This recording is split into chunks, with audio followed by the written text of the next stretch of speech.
So here, that is a description in the context of this question about sickness of what is called personal selflessness. Aurora came and asked me about that earlier today, and that's a very key point. It's selflessness of the persona.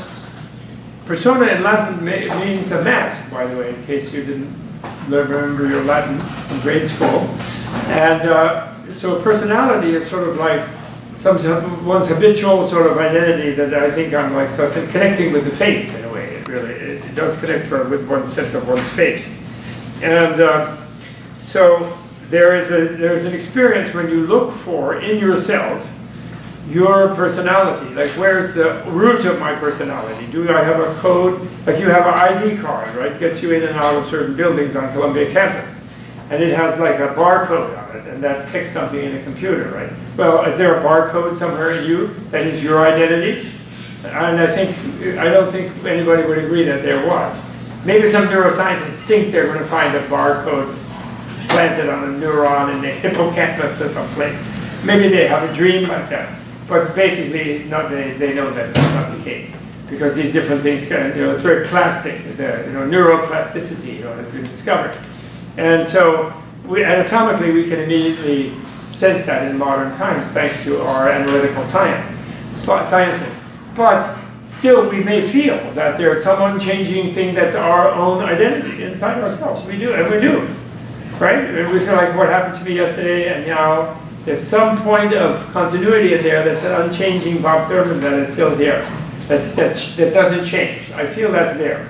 If I make a concerted effort to look for it, and as I mentioned to Aurora got me thinking ahead of time, if you meditate on selflessness, it doesn't mean you meditate on selflessness.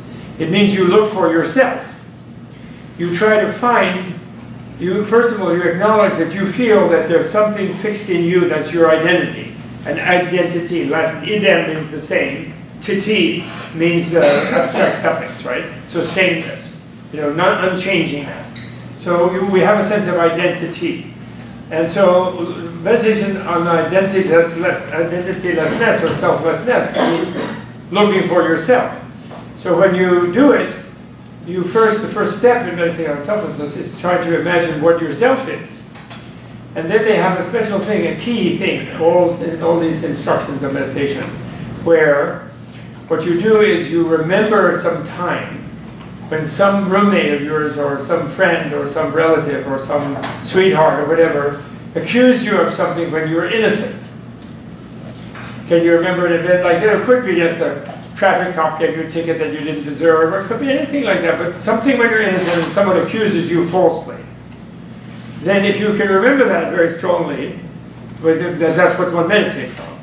And then meditating on it, you meditate like a method actor would do, where you sort of don't really, your main part of your attention is not on the one who's trying to remember the memory, but you try to get back into the memory and how you felt. So you're remembering a portion of your awareness, so you sort of keep that quiet. And you really try to get into remembering how you felt in that situation. When you do that, you will feel this thing of like, I did not do that. How could they think I did that? Why did they give me that ticket? I didn't park like that.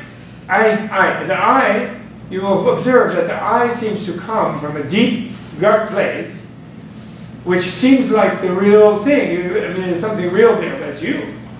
And you can get a very strong feeling about that. And actually they say you should meditate on that if you want to have a successful meditation on selflessness. You meditate on that long enough to where if you start to think about it, you say, well, that's nice, Buddha, you said selflessness. Or some other people, the Hindus also say it in a little bit different way. They have something called neti, nati, which means no, no, no.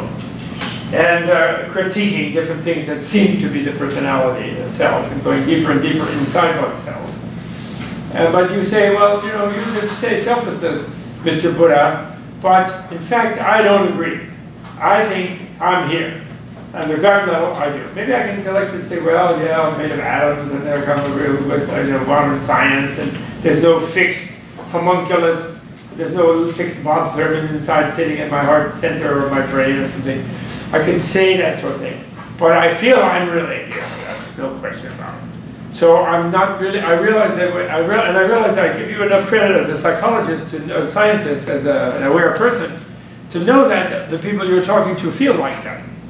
So therefore, you know that what you're doing to them is not telling them some sort of thing they have to believe in. You're telling them, you're making a challenge to them. And the challenge is, okay, you think you're the real self, the real thing. You think you're the one, a la Neo in the Matrix. You're the one. Well, verify that then. Look for that. Where's that one that you have? And then you take up the challenge. In other words.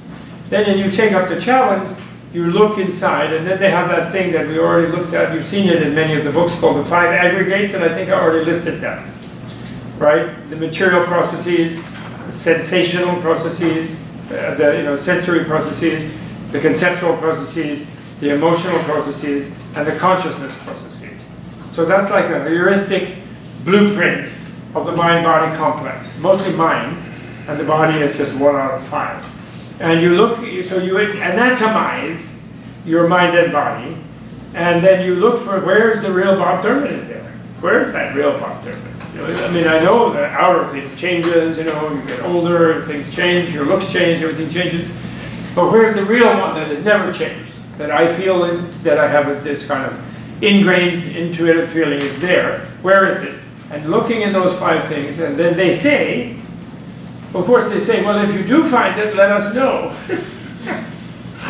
But if you fail to find it, then you have to cope with that failure.